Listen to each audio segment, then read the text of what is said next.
Boa noite. O governo do Rio Grande do Sul monta um mega esquema de segurança para julgamento de Lula.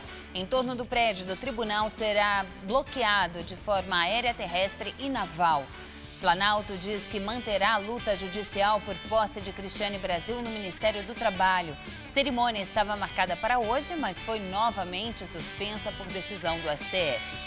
FAB nega pane em avião com o ministro Teori Zavascki. Investigação aponta desorientação espacial do piloto. Rombo da Previdência Social bateu recorde no ano passado. Você acompanha essas e outras notícias após o intervalo. Até já! Veículos foram incendiados agora à noite na rodovia Mogi Dutra, sentido São Paulo. Segundo a Polícia Militar, bandidos trocaram tiros com a polícia durante uma tentativa de roubo a um carro forte. O Departamento de Estradas e Rodagem interditou a rodovia nos dois sentidos, na altura do quilômetro 40. Problemas no sistema de cobrança do bilhete único têm obrigado passageiros a pagar viagens que deveriam ser de graça. E o pior, em alguns casos, é que reclamar não é garantia de receber o dinheiro de volta. Um ato simples que milhões de paulistanos fazem diariamente, mas que foi motivo de raiva para Angelita. Foi passar o cartão, bilhete único e cobraram antes. Com a Thaís aconteceu a mesma coisa e não foi só uma vez, não, foram várias. Passo o bilhete no ônibus e no metrô. Aí não deu nem 3 horas, tinha mais ou menos 1h30. Eu passei, quando eu voltei para passar no ônibus de novo, ele cobrou R$4. Usuários alegam que o bilhete único é cobrado integralmente antes do vencimento das 3 horas limite para fazer interligação entre ônibus e metrô. A regra vale para 4 viagens de ônibus ou uma de metrô ou CPTM e mais 3 de ônibus. No dia 7 de janeiro, junto com o reajuste da passagem para R$4, o valor dessa integração também subiu para R$ 6,96. Muitas das queixas chegam até os postos de atendimento da SP Trans, da Prefeitura, que é a responsável pelo fornecimento dos cartões de bilhete único. Eu conversei com muitos usuários aqui do lado de fora do posto da SP Trans, no centro de São Paulo. Muitos não quiseram gravar entrevista, mas contaram que também já passaram por este problema. Segundo estes usuários, a resposta da empresa é sempre a mesma, que estes problemas técnicos são pontuais e o dinheiro nunca é ressarcido. Foi o que disseram para Sheila quando ela veio reclamar de um débito duplicado há 2 meses. Eles informam que é problema no sistema, problema não é com a SP Trans, e sim. Mas não devolvem o dinheiro? Não ressarce. A gente liga no 156, eles mandam aí nos terminais ver se não é problema com o cartão que não está cadastrado. Aí a gente vem, cadastra bonitinho, RG, CPF e acontece essas patifarias. E o pior é que as máquinas não fornecem recibo e para o usuário fica quase impossível comprovar que houve cobrança indevida. Um absurdo, que podiam muito bem ajudar a gente, né, a solucionar esse problema. A SP Trans informou que casos como esses que mostramos na reportagem são raros, pontuais e podem acontecer se algum validador do bilhete único estiver com o horário desregulado. Nessas situações, o passageiro deve enviar um e-mail para bilheteunico@sptrans.com.br e informar o número do cartão, data e horário da viagem. Se for constatada a cobrança indevida, o valor deve ser restituído numa máquina de recarga. O edifício Altino Arantes, conhecido como Prédio do Banespa, é um dos locais com a vista mais cobiçada da cidade e vai voltar a ser um ponto de visitação a partir da próxima sexta-feira, aniversário de São Paulo. O público vai retomar o privilégio de ver de cima importantes pontos turísticos, como o Viaduto Santa Efigênia, o Mercado Municipal do Centro ou as antenas da Avenida Paulista. Confessa, lá do alto, é até bonito ver o trânsito do corredor da Avenida 23 de Maio. Para maior segurança, vidros reforçados. Tudo em um dos mais tradicionais cartões postais da capital, o antigo prédio do Banespa, o Banco do Estado de São Paulo. Conhecido como Banespão, o edifício foi inaugurado em 1947. Com um pouco mais de 161 metros de altura, foi o prédio mais alto da cidade durante 20 anos. Hoje é o terceiro. O Banespa foi comprado pelo Banco Santander em 2000. Há 3 anos, o grupo espanhol fechou o local para uma reforma calculada em cerca de 30 milhões de reais. Tombado pelo patrimônio histórico do estado, o endereço reabre a visitação um dia após o aniversário da cidade de São Paulo. A intenção foi dar a São Paulo um presente contemporâneo, um centro de empreendedorismo, cultura e lazer. Logo no hall de entrada, todo o luxo da época, concentrado neste lustre de cristais, que pesa mais de 1 tonelada. Dos 35 andares, 14 vão estar abertos. No segundo piso, um vídeo conta sobre a construção do prédio. E é claro que em mais de 160 metros de altura, o visitante também quer interagir, se movimentar de alguma forma, além de saber mais sobre a história do prédio e também da cidade de São Paulo. E o lugar para isso é o 21º andar, onde tem uma pista de skate com mais de 300 metros quadrados. O projeto foi idealizado pelo brasileiro Bob Burnquist, um dos skatistas mais renomados do mundo. O objetivo é reconhecer o skate, que agora passa a ser um esporte olímpico. Por isso, Bob, que representa super bem o Brasil e esse mundo do skate. Já no 25º andar, sofisticação. Um loft que pode ser usado para hospedagem ou como local para eventos por R$4.000 a diária. É tanta história num só endereço que espaços para exposições não poderiam faltar.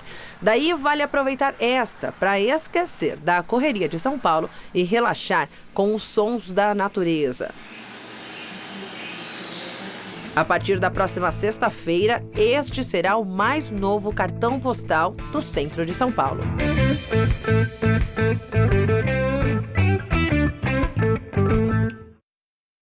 O Farol Santander poderá ser visitado de terça a domingo, das 9 da manhã às 8 da noite. Os ingressos custam a partir de R$15 e já estão à venda no site www.farolsantander.com.br. A presidente do Supremo Tribunal Federal, ministra Carmen Lúcia, impede a posse de Cristiane Brasil, do PTB. O governo diz que vai lutar para ter a parlamentar no Ministério do Trabalho. A novela da posse ganhou mais um capítulo. A cerimônia estava prevista para hoje de manhã, mas novamente não ocorreu. É que de madrugada, a presidente do Supremo Tribunal Federal suspendeu temporariamente o ato com base numa reclamação de advogados. Eles moveram uma ação que contestava a decisão do Superior Tribunal de Justiça, dada no sábado, que tinha liberado a ida da deputada para o governo. A ministra Carmen Lúcia destacou que a decisão dela é precária e urgente e pode ser revista. Determinou o prazo de 48 horas para que as partes envolvidas no caso se manifestem. Ela também pediu ainda a posição da Procuradoria-Geral da República. O grupo de advogados é o mesmo que conseguiu barrar a posse na Justiça do Rio. Eles sustentam que a nomeação contraria o princípio da moralidade em razão das condenações de Cristiane na Justiça do Trabalho. A entrada da parlamentar no governo se arrasta há dias. A posse estava prevista para o dia 9 de janeiro, mas uma decisão do juiz Leonardo da Costa Couceiro, da Justiça Federal Criminal de Niterói, suspendeu a solenidade um dia antes. Desde então, a Advocacia Geral da União recorre. O presidente Michel Temer já indicou que vai até a última instância para reverter essa suspensão e discute recorrer ao plenário do Supremo Tribunal Federal da decisão de hoje. O ministro da Secretaria de Governo confirmou a luta judicial para garantir que a deputada possa assumir o Ministério do Trabalho. Carlos Marum reconheceu que seria mais fácil o PTB sugerir de novo outro nome, mas garantiu que, por enquanto, não vai solicitar uma nova indicação para o cargo. Segundo ele, toda novela tem sempre final feliz. O governo mantém a serenidade, o governo, obviamente, insistirá nesta luta judicial pela preservação das prerrogativas do presidente e temos confiança no bom senso e das decisões judiciais. Responsável pela articulação do governo, Marum afirma ainda que o impedimento da posse de Cristiane Brasil não alterou a agenda de Temer, que viaja esta noite para a Suíça, onde vai participar do Fórum Econômico Mundial em Davos. Com a ausência do PMDBista, quem assume é o presidente da Câmara, Rodrigo Maia, do DEM. Secretaria de Segurança do Rio Grande do Sul divulga mega esquema de segurança para o julgamento do ex-presidente Lula, que acontece depois de amanhã em Porto Alegre. O acesso ao prédio da corte será restrito a profissionais da imprensa e servidores. Aeronaves farão o monitoramento do espaço aéreo e embarcações das forças de segurança serão posicionadas na orla do Rio Guaíba, nas imediações do tribunal. O perímetro de segurança para o julgamento de Lula terá cerca de 150 câmeras. A vigilância em torno do prédio terá atiradores de elite no topo dos edifícios. O secretário de Segurança do Rio Grande do Sul, César Schirmer, não divulgou o número do efetivo e nem os gastos para a operação. Segundo ele, o esquema contará com policiais militares, sendo que alguns foram deslocados do interior e também do litoral. Alguns órgãos públicos situados na região do TRF não terão expediente a partir do meio-dia de amanhã. Já o deslocamento dos desembargadores que irão julgar Lula será de responsabilidade da Polícia Rodoviária Federal. Está previsto o transporte via terrestre, mas caso necessário, a corporação está preparada com aeronaves para levá-los ao tribunal. A 8ª turma do tribunal que vai julgar o petista é composta por 3 desembargadores. João Pedro Gebran Neto, o relator da matéria na corte, o presidente do colegiado, Leandro Paulsen, e por Victor Laus. Nesta ação penal, os juízes vão analisar um recurso da defesa de Lula. Neste processo, o petista foi condenado pelo juiz Sérgio Moro a 9 anos e meio de prisão pelos crimes de corrupção passiva e lavagem de dinheiro, no caso em que envolve o triplex em Guarujá. Para o Ministério Público, o imóvel é de Lula. O ex-presidente teria recebido como forma de propina da OAS. Lula nega as acusações. Hoje, a cidade de Porto Alegre já recebeu manifestações. Integrantes da Via Campesina fizeram uma caminhada em defesa de Lula. Por outro lado, grupos regionais do Rio Grande do Sul devem chegar à cidade amanhã para protestarem contra o petista. Eles vão ficar concentrados a poucos metros do acampamento dos movimentos pró-Lula. E o ex-presidente Lula confirmou que vai a Porto Alegre amanhã. Ele disse que a visita é para retribuir a solidariedade do povo. A defesa queria que ele fosse ouvido antes do julgamento, mas o desembargador João Pedro Gebran Neto não atendeu o pedido dos advogados do petista. Lula deve acompanhar o julgamento de São Paulo. Força Aérea Brasileira divulgou o relatório sobre o acidente aéreo que matou o ministro Teori Zavascki do Supremo Tribunal Federal. A conclusão é a de que não houve pane. Os responsáveis pela investigação disseram hoje em Brasília que a provável causa do acidente foi a baixíssima visibilidade em Paraty. Entre as conclusões da FAB após análise da caixa preta é que a visibilidade horizontal no pouso estava abaixo da recomendada pelas regras da aeronáutica e que, mesmo assim, o piloto insistiu em 2 tentativas. Ele acabou tendo uma desorientação espacial com a forte chuva que caía no momento do acidente. Os técnicos do Centro de Investigação e Prevenção de Acidentes Aeronáuticos, o CENIPA, que analisaram os áudios da caixa preta do avião, avaliaram que os parâmetros de voz, fala e linguagem indicaram traços de ansiedade no piloto da aeronave. O relatório aponta que o estado emocional dele pode ter influenciado a decisão de tentar uma nova aproximação em Paraty, apesar de não ter havido melhoria nas condições meteorológicas. O acidente com o avião em que estava o ministro Teori Zavascki foi em 19 de janeiro do ano passado. Além de Teori e do piloto, morreram o empresário Carlos Alberto Fernandes Figueiras, dono da rede de hotéis Emiliano, e mais 2 mulheres, mãe e filha, que estavam no avião. O coronel aposentado da Polícia Militar, que é suspeito de receber propina em nome do presidente Michel Temer, informou à Polícia Federal hoje que, por motivos de saúde, não poderá depor no inquérito que apura se Temer recebeu propina durante a negociação do decreto do setor portuário. João Batista Lima foi intimado no final do ano passado. Com exceção do coronel, todos os investigados no caso já falaram à Polícia Federal que está em fase final de inquérito contra Michel Temer. A Polícia Federal respondeu aos questionamentos do juiz Sérgio Moro sobre o uso irregular de algemas nas mãos e nos pés do ex-governador Sérgio Cabral, do PMDB, durante a transferência dele para Curitiba na semana passada.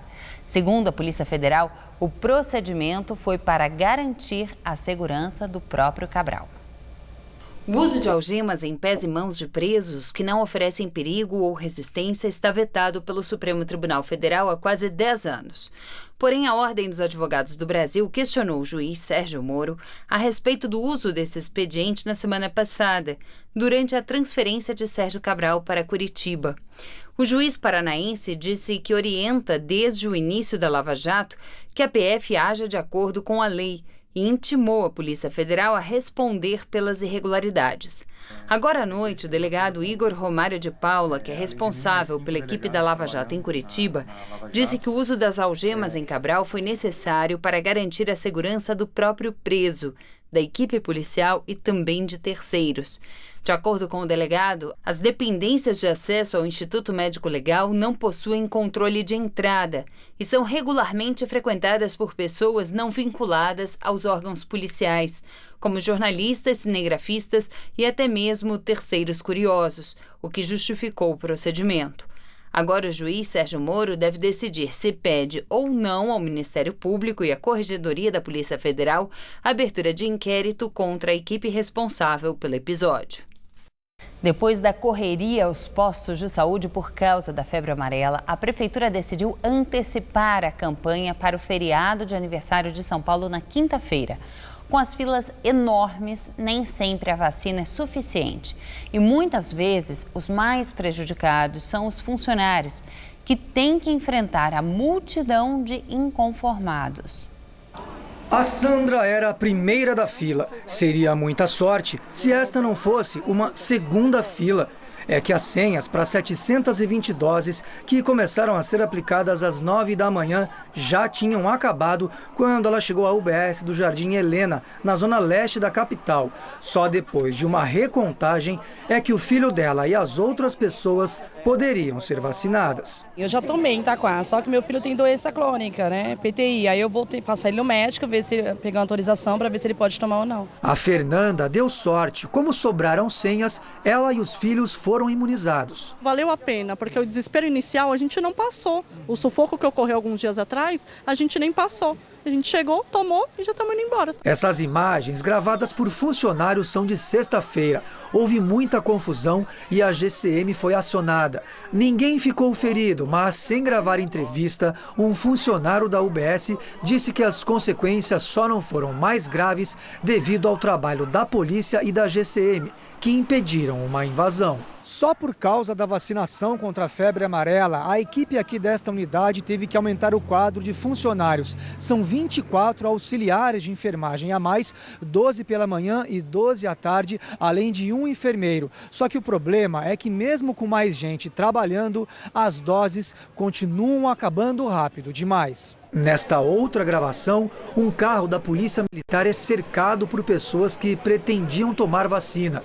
Na rua, eles colocaram fogo em um sofá e fizeram uma barricada em protesto contra o fim das doses. Nas redes sociais, tem chamado a atenção a preocupação dos servidores de saúde. Nessa postagem, a funcionária diz que os colegas se trancaram em uma sala da unidade. Hoje, a Prefeitura anunciou que vai antecipar em um dia a campanha com as doses fracionadas, que começaria no dia 26. Agora será no dia 25, quinta-feira, feriado de aniversário da cidade.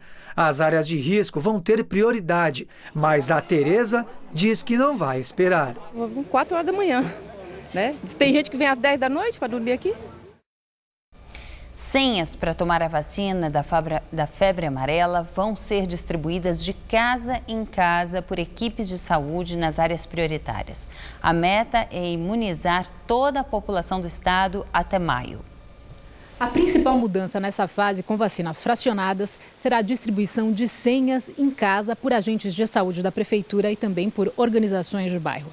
A campanha, que começa na quinta-feira, dia 25, feriado aqui na capital, vai atender a somente moradores de 16 distritos definidos como áreas prioritárias na Zona Leste e na Zona Sul. Na Zona Norte, algumas unidades básicas também vão continuar atendendo alguns moradores que ainda não tenham se vacinado. As senhas serão distribuídas a partir de amanhã. Então, com isso, nós acabamos a necessidade de formação de filas. Por isso que nós não vamos distribuir as senhas nas unidades, para não deixar fazer fila nem para tirar a senha. Quem for viajar para fora do país vai poder receber a dose integral sem precisar de senha. Segundo o secretário municipal de saúde, Wilson Polara, não estão previstos convênios com empresas de profissionais que circulam por áreas de risco, como entregadores ou caminhoneiros. Mas o secretário recomendou que quem sente necessidade pode ir a um posto e explicar a situação. As UBSs também terão a vacina fracionada, que protege por 8 anos, e a integral, padrão, que serve para a vida toda. E será dada em casos específicos. Essa primeira fase vai até o dia 24 de fevereiro. Quando o governador divulgou que vai vacinar o estado inteiro, ele divulgou ao longo do ano. Então nós estamos querendo fazer alguma coisa que já na metade do ano a gente já tenha completado isso. Então nós estamos imaginando que, se tudo correr bem, realmente até o fim de maio nós vamos completar essas fases todas. Os pilotos da maior empresa aérea de Israel anunciaram que não vão transportar imigrantes deportados de volta para a África. A El Al não voa para Ruanda, para onde eritreus e sudaneses estão sendo deportados. O anúncio é uma resposta dos funcionários contrários ao governo direitista que quer expulsar 35 mil imigrantes africanos. Vários rabinos em Israel anunciaram que planejam esconder os imigrantes para evitar a deportação. O governo de Israel tem usado companhias aéreas estrangeiras da Jordânia, Turquia e Etiópia para essas deportações. Em visita a Israel, o vice-presidente americano Mike Pence diz que a embaixada dos Estados Unidos em Jerusalém vai ser aberta no ano que vem. Anteriormente, o governo americano dizia que a mudança levaria 3 ou 4 anos. Em discurso no Parlamento de Israel, para o qual foram convidados vários líderes de assentamentos ilegais, Pence afirmou ser uma honra estar na capital de Israel, Jerusalém, e defendeu a decisão do reconhecimento. Pence disse que os americanos, junto com Israel, vão priorizar os diálogos no processo de paz e segurança no Oriente Médio. Grupos palestinos insistem que Washington não pode ser mediador do conflito, depois de reconhecer Jerusalém como capital de Israel. Grupos palestinos convocaram para amanhã uma greve geral em protesto contra a visita do vice-presidente americano. De volta ao Brasil, o rombo da Previdência bateu recorde em 2017 e atingiu 268 bilhões e 800 milhões de reais. O valor inclui o INSS e o RPPS, que é o sistema que atende os servidores da União. O déficit é de 18,5%, acima do registrado no ano anterior. Para 2018, a expectativa não é boa, já que o orçamento aprovado pelo Congresso Nacional prevê um resultado negativo para o INSS de mais de 190 bilhões. O presidente Michel Temer disse por meio do Twitter que a aprovação da reforma da Previdência vai garantir o equilíbrio das contas públicas e possibilitar mais investimentos, geração de renda e emprego. E agora vamos ao comentário de economia com Denise Campos de Toledo. As contas da Previdência deixam evidente a necessidade de reestruturação do sistema, para que se possa barrar o aumento dos rombos, impedir que abocanhem uma fatia cada vez maior do orçamento, desviando recursos de áreas como saúde e educação. Até porque o governo tem de respeitar a PEC dos gastos, PEC que determina que as despesas não possam aumentar mais que a inflação do ano anterior. No ano passado, a inflação ficou em menos de 3%. Já o rombo da Previdência aumentou mais de 18%. Não é uma questão de obsessão em mudar as regras de aposentadoria, fazer os trabalhadores se aposentarem mais tarde ou contribuírem mais tempo. É a realidade. E não adianta argumentar que a cobrança de dívidas evitaria a reforma. A dívida atrasada com a Previdência soma cerca de 420 bilhões de reais. Uns 200 não dá para cobrar porque são empresas que quebraram. Outros 50 bilhões estão em execução e tem uns 180, um pouco mais, em disputas judiciais com todas as protelações que a Justiça permite. Agora, na hipótese de toda essa dívida ser paga, cobriria pouco mais de um ano do rombo, que em 2017, como nós vimos, ficou em 268,8 bilhões de reais. Para este ano, o governo já espera mais de 192 bilhões. Na verdade, com a expectativa de vida cada vez maior e a população envelhecendo, nem a reforma proposta agora muda muito a situação. A previsão é de uma redução do déficit entre 5 e 6 bilhões este ano, se o projeto passar até março, com uns 500 bilhões de economia em 10 anos. De qualquer modo, daria um certo fôlego inicial para o próximo governo, quebraria privilégios, como dos servidores contratados antes de 2003, que se aposentam em condições muito favoráveis. Também poderia evitar repercussões negativas para a economia, pelo fracasso dessa chance de uma freada nos déficits do sistema e as implicações que tem para as contas públicas.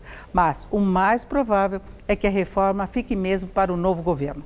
O atual, enfraquecido politicamente, tem gerado muitas dúvidas quanto às negociações que faz para obter certos resultados. No caso da Previdência, há risco de os custos superarem os resultados. Boa noite. A semana começou quente para o paulistano, seguida das típicas chuvas de verão. Vamos ver a previsão com Mariana Armentano.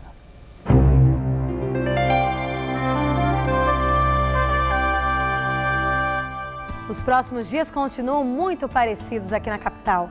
Ensolarados, abafados e essa combinação você já sabe no que dá. Por isso, não sai de casa sem o guarda-chuva, viu? Nessa madrugada, teremos mínimas de 21 e máxima à tarde de 34 graus. Aí na quarta-feira nada muda, máxima também de 34. E na quinta as temperaturas ficam entre 21 e 33 graus, ainda com as típicas pancadas de chuva a partir da tarde. E nós ficamos por aqui. A edição de hoje pode ser vista no site do Jornal da Gazeta. Uma ótima noite para você. Fique agora com Rony Von no Todo Seu.